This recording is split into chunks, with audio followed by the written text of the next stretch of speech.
300 min manata qədər oğurluq hadisəsi. Arif Quliyev bəli, həbs olunub, amma Novfəl azadlıqdadır. Arif Quliyev məhkəmədə qeyd eləyir ki, mən bu işi tək həyata keçirməmişəm. Mən əlbir olduğum şəxs var, hansı ki, həmin şəxsin adı Azaddır. Həmin adı çəkilən Azadın çox maraqlı bir insanları qorxutma məqamı var. Söhbət Elşad, Rəşad, Murad Əzizov qardaşlarından gedir. 300 min manata qədər oğurluq hadisəsi. Söhbət Goranboyda hamının yaxşı tanıdığı, topdan ticarətlə məşğul olan burada Orbit Elektronika dükanından gedir. Bu dükandan 300 min manata qədər oğurluq olubdur. Bütün mallar ambardan daşınıb və satışı həyata keçirilib uzun bir müddətdir. Artıq belə deyim, ötən ildən bu məsələ ifşa olunub, aşkar edilib, cinayət istintaq işləri həyata keçirilib, proses məhkəmədədir və oğurluğu həyata keçirən şəxs elə burada işləyib. Adı Arif Quliyevdir. Oğurluq baş verəndə Daxillər Nazirliyinin mətbuat xidməti rəsmi məlumatı mediada yayılıb. Bu məlumatı video görüntülərlə sizə təqdim edirəm.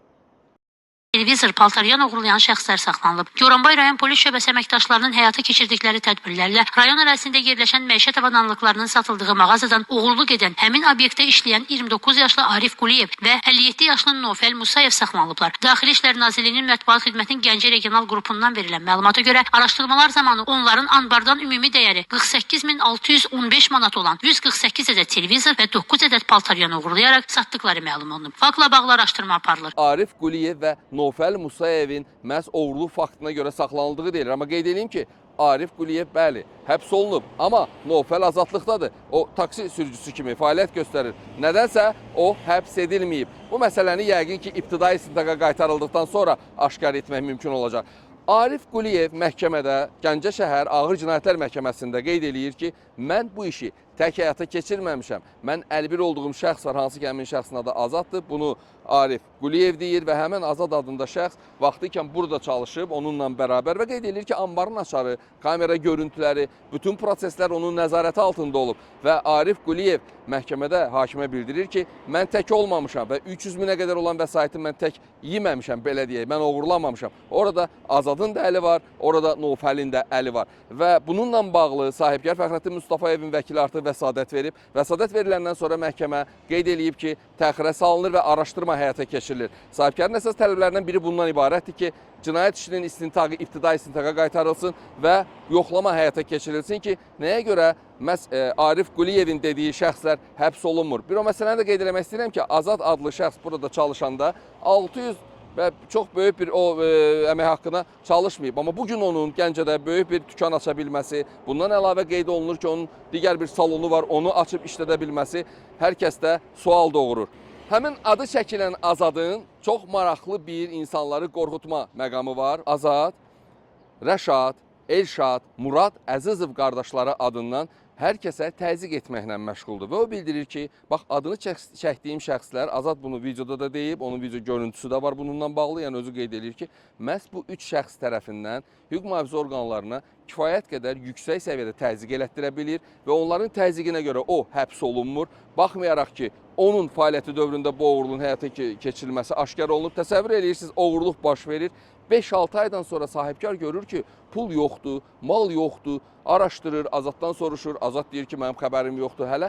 Məsələ aşkar ediləndən sonra məlum olur ki, Azad da etiraf edir ki, hə, mənim oğurluqdan 4 ay idi xəbərim var idi.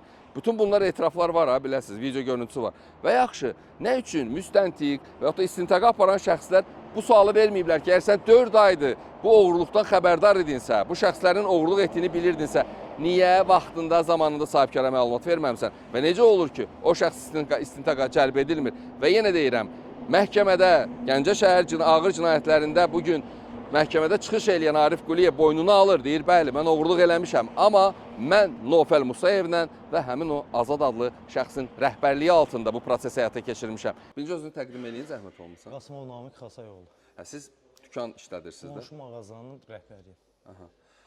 Namiq, burada çalışan Azadı tanıyırdınız da siz də? Bəli, tanıyırdım. Siz nədən məsələn narahat oldunuz? Şübhələnən məqam nə idi? Çünki məsələn bu dükandan oğurluq faktı həyata keçiriləndən sonra tutulanlardan biri hansı ki vaxtıykən burada fəhlə işləyib Arif Quliyev, o bildirir ki, mən tək eləməmişəm, mən Azadla eləmişəm və sonra da məlum olur ki, Azad burada bəzi şübhəli addımlar atır. Məsələn, sizi narahat eləyən nə olub? Siz nədən şübhələnmişsiniz? Sizə nə deyirdi? hansı yanlış fikirlər təklif eləyirdi? Oğlum, belə deyək də, mənim bu mağaza ilə işgüzar əməkdaşlığım var. Bu mağazadan mal alırıq, satırıq qarşılıqlı olaraq. Dolayısıyla da mənim bu mağazaya 3000 təxmini deyə bilərəm, indi üzərindən keçib deyə dəqiq deyə bilmirəm. 3300 manatma belə borcum var idi həmin ərəfədə. Azad yaxınlaşdı mənə ki, onda heç nə olmamışdı, heç bir oğru faktımla bağlı heç bir şey, söz-söhbət yox idi. Yaxınlaşdı, dedi ki, mən bir gün Atsota gedirəm. İmkan varsa, mənim rəhbərim səndən soruşanda nə qədər borcum var, 23 mindir. Yəni bir 20 min artırdı. Təbii ki, onda heç bir şeydən şübhələnməyərək, hətta zarafata saldım ki, xeyr ola, bəs birdən Atsotun axırında səni işdən çıxartdılar. Mağaza rəhbəri mənə deməyəcəkmiş ki, gətir 23 mini qoy. O şeyə getmədim, təbii ki, mağaza rəhbərinə də demədim. Birinci növbədə bundan şübhələndim mən. Bundan sonra da elə bu oğru faktların üstü açıldı. Sonradan məlum oldu ki, sən demə bu nəyə görə deyirmiş bu sözlər mənə. Yəqin ki, mən indi bu mağazanın Atsotunu bilmirəm. Yəqin ki, indi 20 min düşündüyümə görə 20 min əksiyini tamamlamaq fikrindəymiş. Bir də ondan daha öncələrdə olurdu. Məsəl üçün, ondan 5 ay, 3 ay əvvəllər olurdu. Mağazanın qabağına gətirib, məsəl üçün, xalacenik qoyurdular, paltaryan qoyurdular. Bəs bu nədir, qardaş? Soruşanda, hə, bəs bunu kim səndən soruşsa, denən ki, mən almışam. İndi mən burayla əməkdaşlıq eləyirdim deyə, təbii ki, onu məndən soruşanda, onu mən desəydim, indi fikirləşirəm də onu ki, onu mən desəydim, mağaza rəhbəri şübhələnməzdi ki, hə, alıb da, bu onsuz da məndən mal alır. Və mağazanı bağlayıb gedirdim, qalırdı məhsul çöldə. Səhər işə gəlirdik ki, yoxdur. Təbii ki, yenə də şübhələnmirdik, yenə də belə deyək, indi əvvəllər o oğlandan elə şeyləri gözləmirdik də. İndi yeri gələndə mağaza rəhbəri də indi ona inanırdısa, təbii ki, biz nə deyə bilərdik ki, yəni belə bir faktlar da olurdu. Aynen, çox sağ mütəmadi olaraq. Təşəkkür edirəm. İndi sizə Orbit dükanının ambarını göstərəcəm, hardan ki oğurluq olub. Bax, bu darvazanın, bu qapının qarşısında avtomobili saxlayıblar. Özü görürsünüz ki, bura düzənlikdir. Yəni, belə deyək də, burada belə çox obyekt falan yoxdur. Belə sol tərəfi də göstərə bilərəm. Gecə gəlirlər bura. Gəlin, indi içərini göstərəcəm sizə. Gecə gəlirlər, maşını verirlər bura. Görüntülər var, video görüntülər də var o kameralarda. Keçirlər içəri. Ambar buradadır. Ambar burada yerləşir. Maşını buradan daşıyırlar. Yəni, həmən Arif Quliyev bildirir ki, məhkəmədə mənim Nofəl Musayeva vermişəm, maşını onun maşınına yükləmişik, onun vasitəsindən daşımışıq. Və bir xüsusi məqamı diqqətinizə çatdıracağım. Adı çəkilən o Azad, hansı ki Orbit dükanında işləyib və kifayət qədər geniş səlahiyyətləri olub, adamın kameralara və ambara giriş imkanları olub, bütün vasitələr onun nəzarəti altında olub. O şəxsin onun haqqında həqiqəti deyən, onun oğurluq faktları barədə ittiham eləyən şəxsləri belə deyək də, qorxutduğu adamlar ki var, adlarını bayaq çəkmişdim. Söhbət Elşad, Rəşad, Murad Əzizov qardaşlarından gedir. Bu, həmin şəxslərin adından bildirir ki, bu şəxslər mənim tutulmağıma mane olacaqlar, qoymayacaqlar məni tutulum.